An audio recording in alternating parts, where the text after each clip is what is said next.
ద్వేషం, ఆశ. అసూయ, ద్వేషం, ఆశ ఈ మూడు పనిచేసినాయి అన్న అన్నాడు. అంటే ఏంది అని నేను. అసూయ అంటే ఈ మల్లన్నాడు చూసినావు, అబ్బా అధికార పార్టీలకు రాగానే కొత్త కారు కొన్నాడు రా, కొత్త ఇల్లు కట్టిండ్రా, ఆయన కూడా కట్టుకునే ఉంటాడు అనేటోడు. కేసీఆర్ ప్రభుత్వంలో అందరి సంపద పెరిగింది, భూముల రేట్లు పెరిగినాయి, అందరి సంపద పెరిగింది. కానీ మల్లన్న మీద అసూయ పుట్టియాలి. ఓ భాస్కర్ రావు గారు కొత్త అంగేసిండు, అమ్మా నిన్న మొన్నటి దాకా ఆయన ఏదో ఇదివరకు అంగి లేకుండా తిరిగినట్టు బ్రహ్మాండంగా ఉండే ఆయన ఇదివరకు కూడా, కానీ ఇవాళ కొత్త అంగేదో వేసినట్టు ఆయన మీద అసూయ పుట్టించే విధంగా స్థానిక నాయకత్వం మీద ఈర్ష్య ద్వేషాలు కలిగే విధంగా ఒకవైపు ప్రచారం, మరొక వైపు ద్వేషం. ఏదో కేసీఆర్ గారు ఈ రాష్ట్రాన్ని ఆయన కుటుంబం కోసమే తెచ్చుకున్నాడు, ఆయన ఎవరిని కలవడట, అహంకారం అట, కుటుంబ పాలనట, లక్షల కోట్లు దోసుకపోయిందంట అని కేసీఆర్ గారి మీద దొరనట, దొరపాలనట అని చెప్పి ద్వేషం నిండే విధంగా అగ్రనాయకత్వం మీద ఇంకోవైపు విష ప్రచారం. మూడోది ఆశ. కేసీఆర్ 10,000 ఇస్తుండు కదా, నేను 15,000 ఇస్తా. కేసీఆర్ ₹1,00,000 ఇస్తుండు కదా పెళ్లికి, నేను తులం బంగారం ఇస్తా. కేసీఆర్ 2,000 ఇస్తుండు కదా పెన్షన్, ముసలోనికో ముసలవ్వకో ఇస్తున్నాడు, నేను ఇద్దరికి ఇస్తా, 4,000 ఇస్తా.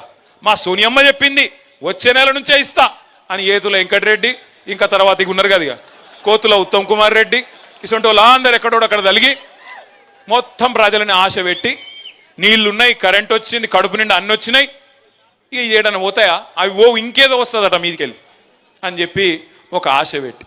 మీరు ఒకటి జాగ్రత్తగా గమనించండి, కాంగ్రెస్ ఓడు బీజేపీడు అభివృద్ధి గురించి మాట్లాడలే, సూర్యాపేటలో వచ్చిన మెడికల్ కాలేజ్ గురించి మాట్లాడలే, ఈ పక్కనే కట్టిన ఎస్పీ ఆఫీస్ గురించి మాట్లాడలే, కొత్తగా జిల్లా అయింది, జిల్లా అధికారులందరూ ఇక్కడనే కూర్చుంటుండ్రు, నాకు నల్లగొండ పోయే బాధ తప్పింది అని మాట్లాడలే, కొత్త మండలాలు అయినా చెప్పలే, తాండాలు గ్రామ పంచాయతీలు అయినా యాద్ చేయలే, వాళ్ళు ఇదివరకు మాట ఇచ్చి తప్పిన మాట గుర్తు చేయలే. కానీ ఏం చేసినారు? అసూయ. స్థానిక సర్పంచ్, ఎమ్మెల్యే దాకా కూడా కాదు, సర్పంచో ఎంపీటీసో జెడ్పీటీసో ఆయన ఇల్లు చదువుకుంటే కూడా చూసినావురా బగ్గ సంపాదిస్తుండు వీడు, ఈ ఎమ్మెల్యే ఎంత సంపాదిస్తుండో, ఇటువంటి ఇచ్చుకం బుచ్చుకం మాటలు మాట్లాడి రాష్ట్రంలో అందరి సంపద పెరిగింది.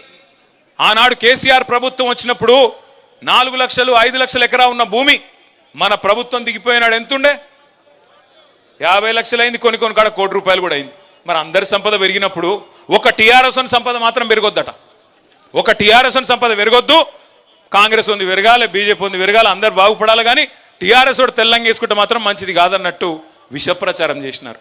కేసీఆర్ అహంకారం అని, దొరాని, ఇదని అదని అడ్డం పొడుగు మాట్లాడి, యూట్యూబ్లో పనికిమాలిన చెత్త మాట్లాడి, పనికిమాలిన తిట్లని తిట్టి, ఇష్టం వచ్చిన విష ప్రచారం చేసి, ఇవాళ అదే యూట్యూబ్ వాళ్ళని గుడ్డలు కూడా తీసుకొడతా అంటున్నాడు ముఖ్యమంత్రి.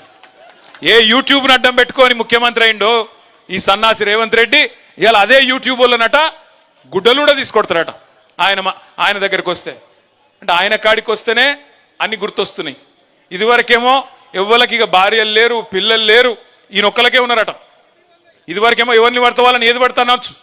ఒక్కొక్క కాన్స్టిట్యున్సీకి వచ్చి ఒక్కొక్క నాయకుడిని ఎంత అన్యాయంగా, ఎంత నీచంగా, ఎంత నికృష్టంగా, మాట్లాడలేని భాషలో వికృతంగా మాట్లాడి ప్రజల మనసులు ఖరాబ్ చేసి, నెత్తి ఖరాబ్ చేసి, లేని ఆశ పెట్టి, దురాశ పెట్టి అధికారంలోకి వచ్చినావు. ఇంకా ఘోరం ఏంటంటే, నేను ఆ డిప్యూటీ సీఎం మాట్లాడుతుంటే నవ్వాలనో ఏడవాలనో తెలియదు. ఆయన ఇది ఉత్కృష్టమైన బడ్జెట్ అట, అద్భుతమైన బడ్జెట్ అట. నాకు ఒకటే గుర్తొచ్చింది, ఈ మధ్యన దేశపతి శ్రీనివాస్ గారని మన ఎమ్మెల్సీ ఉంటాడు, ఆయన ఒక మంచి పాట రాసిండు, గోవింద గోవింద 6 గ్యారంటీలు గోవింద అని. చూసి ఇన్నరా ఎప్పుడైనా పాట? అది తులం బంగారము, రైతు బంధు, అది మొత్తం గుర్తొచ్చింది నిన్న నాకు. ఒక్కటంటే ఒక్క పథకం లేదు నిన్న బడ్జెట్లో.